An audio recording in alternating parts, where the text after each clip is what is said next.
الحمدللہ وحدہ صدق اللہ العظیم۔ میرے عزیز بزرگوں اور نوجوان ساتھیوں، سیرت کی کتابوں میں ایک واقعہ لکھا ہے کہ آپ صلی اللہ علیہ وسلم غزوہ تبوک کے سفر پر تھے، تو آپ صلی اللہ علیہ وسلم کو تبوک کے مقام پر ایک سورج سے زیادہ چمکدار روشنی نظر آئی۔ تو آپ صلی اللہ علیہ وسلم نے صحابہ کرام رضوان اللہ تعالیٰ علیہم اجمعین سے پوچھا کہ یہ چمک کس چیز کی ہے، یہ نور کس چیز کا ہے جو میں تبوک کے مقام پر دیکھ رہا ہوں؟ تو صحابہ کرام کے پاس تو کوئی جواب نہیں تھا۔ اللہ نے جبرائیل امین علیہ السلام کو بھیجا اور فرمایا جاؤ میرے پیغمبر کو فرماؤ کہ یہ چمکدار روشنی کس چیز کی ہے۔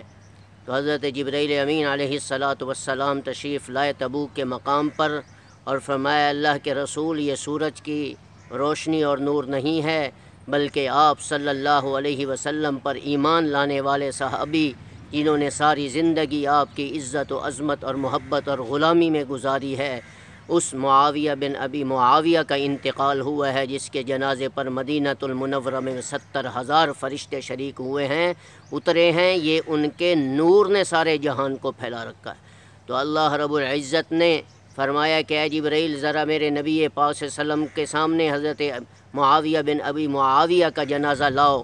تو اللہ نے زمین کو حکم دیا، مدینہ سے زمین سکڑتی سکڑتی اتنی قریب ہو گئی کہ حضرت محمد الرسول اللہ صلی اللہ علیہ وسلم کے سامنے جنازہ پہنچا۔ آپ صلی اللہ علیہ وسلم نے جنازہ ادا کیا اور ان کا چہرہ انور دیکھا۔ پھر اللہ نے اس زمین کو حکم دیا، ایسی بڑھتی چلی گئی، ایک لمحے میں حضرت امیر معاویہ بن معاویہ رضی اللہ تعالیٰ عنہ کا جنازہ مدینہ میں پہنچ گیا۔ میرے بھائیوں، یہی لوگ ہیں جنہوں نے ساری زندگی اللہ کی محبت میں انہوں نے گزاری۔ انہوں نے 360 بتوں کو نہیں پکارا، انہوں نے لات منات اور عزا کو نہیں پکارا، انہوں نے اللہ اور اس کے رسول کی محبت میں غلامی کی اور صلی اللہ علیہ وسلم کی محبت میں ساری زندگی اور وفا میں گزاری۔ تو اللہ نے ان کو کتنا اونچا مقام دیا کہ جن کی وفات کے بعد 70,000 فرشتے ان کے جنازے میں شریک ہو رہے ہیں۔ ہماری دعا ہے اللہ رب العزت ان صحابہ جیسی زندگی ہمیں عطا فرمائے۔ السلام علیکم ورحمۃ اللہ وبرکاتہ۔